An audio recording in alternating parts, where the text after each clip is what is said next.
Connaissez-vous ce nouveau régime Slim Fast Night après repas ou le nouveau complément alimentaire mange gras avant dodo? Ces nouvelles solutions prêtes à l'emploi et où l'on n'a rien à faire pour perdre du poids en continuant à manger des frites, des sucreries ou encore des boissons gazeuses à volonté. Vous ne les connaissez pas et c'est normal, elles n'existent pas. Et pourtant aujourd'hui des solutions existent pour faire croire que le repas du soir est un moment important de la journée pour éviter de prendre du poids. Bonjour, c'est Jérémy et dans cette vidéo nous allons voir pourquoi sommes-nous plus tentés de se faire plaisir au soir, qu'est-ce qui nous empêche de dire non à ces plaisirs, comment quitter cette idée reçue que manger le soir fait grossir, et comment se faire plaisir sans culpabilité. Pourquoi sommes-nous plus tentés de se faire plaisir au soir? Pour cela, il suffit de passer en revue la journée et tout sera plus clair. Le matin, on s'occupe des enfants, si on en a, on se dirige ensuite vers notre lieu de travail, on passe une bonne partie de la journée à travailler, on fait à nouveau la route du retour, puis on s'occupe de notre vie personnelle, avec les enfants, le ménage, le repas à préparer. Clairement, on commence à se poser au calme au soir pour les quelques heures, dans le meilleur des cas, pour se détendre. Globalement, c'est ce qui se passe dans une journée type. Notre journée est bien occupée et on a peu de temps pour soi. Ce n'est pas forcément un mal d'être occupé durant la journée. Par contre, à un moment donné, on a besoin de réconfort, mais à un moment donné, ce besoin de repos, de réconfort se fait ressentir à un moment ou à un autre. Une situation de la vie courante peut se produire où l'on a envie de se faire plaisir en mangeant un morceau de chocolat par exemple. Personnellement, nous savons que ce n'est pas ce qu'il faut pour perdre du poids et on se dit je vais manger ça pour la dernière fois. Ce qui se passe, on se fait une idée reçue de ce que le chocolat va apporter pour notre corps.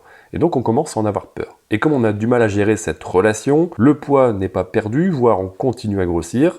Et pourtant on a l'impression de faire des efforts parce qu'on pense résister à certaines situations, à certains éléments de la vie courante. Comme on pense faire des efforts et que l'on ne perd pas de poids forcément, on se sent naturellement plutôt mal dans sa peau, car on a l'impression de ne pas y arriver. Comme nous avons du mal à tenir ce rythme-là, à un moment donné, on a besoin de réconfort à nouveau.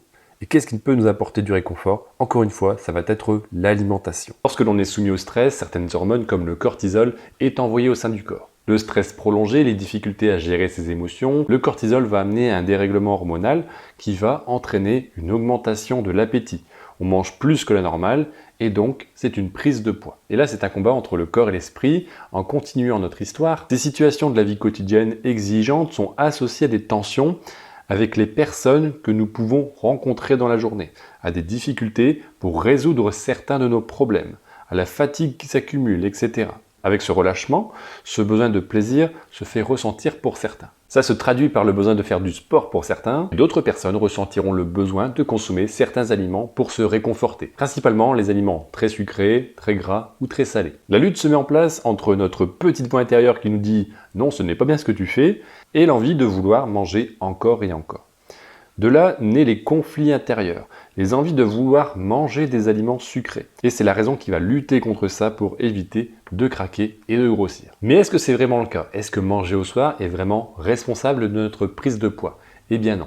Réinventons cette histoire, cette situation de vie que tout le monde connaît, mais cette fois-ci, remplaçons les tracas que l'alimentation plaisir provoque en oubliant qu'elle va faire du tort pour perdre du poids. Parce que l'on entend dire que manger au soir fait grossir, alors on y croit. Parce que l'on nous dit que se faire plaisir n'est pas idéal pour maigrir, alors on y croit. Ou encore parce que l'on nous vend tout un tas de régimes ou de solutions pour perdre du poids, alors on y croit. Aucune preuve ne met en avant que c'est à cause du repas du soir que l'on grossit. C'est une idée reçue, un préjugé qui s'est installé par des raccourcis énoncés trop rapidement, ou pour essayer de déclencher des déclics pour amener une personne en souffrance à faire quelque chose. Le problème de cette idée reçue, le repas du soir devient à nouveau une contrainte, quelque chose où il faut faire attention, où on ne peut pas faire ce que l'on veut, et ça devient encore une fois compliqué à gérer au quotidien. Maintenant, comment se faire plaisir sans culpabilité? Retrouvons une relation plus sereine avec le repas du soir et dédramatisons sur cette problématique du repas du soir en appliquant quelques principes de bon sens que l'on peut appliquer à tous les repas de la journée. Tout d'abord, évitons les excès, tout simplement. Forcément, si l'on mange comme un ogre, que l'on bouge autant qu'un koala, il y a de fortes chances de grossir quel que soit le repas. Pour éviter les excès, il faut s'arrêter lorsque l'on n'a plus faim,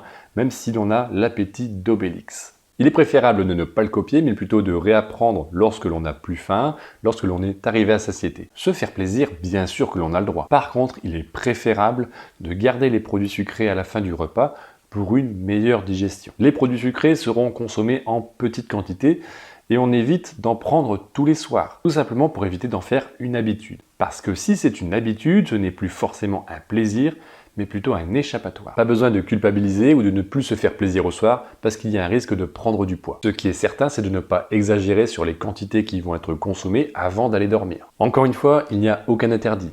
Au plus on va se fixer de contraintes, au plus ça va être compliqué de les tenir. Encore une fois, il n'y a aucun interdit. Dès que l'on se fixe des contraintes, généralement, c'est pire que mieux. Merci d'avoir regardé cette vidéo. N'hésitez pas à me poser vos questions en commentaire si vous en avez sur cette question et ce sujet. Regardez également en dessous de cette vidéo, vous avez la possibilité d'accéder à un accompagnement offert pour vous permettre de commencer à comprendre ce que vous devez faire réellement. On se retrouve bientôt pour une nouvelle vidéo et un nouveau sujet. Portez-vous bien et à bientôt.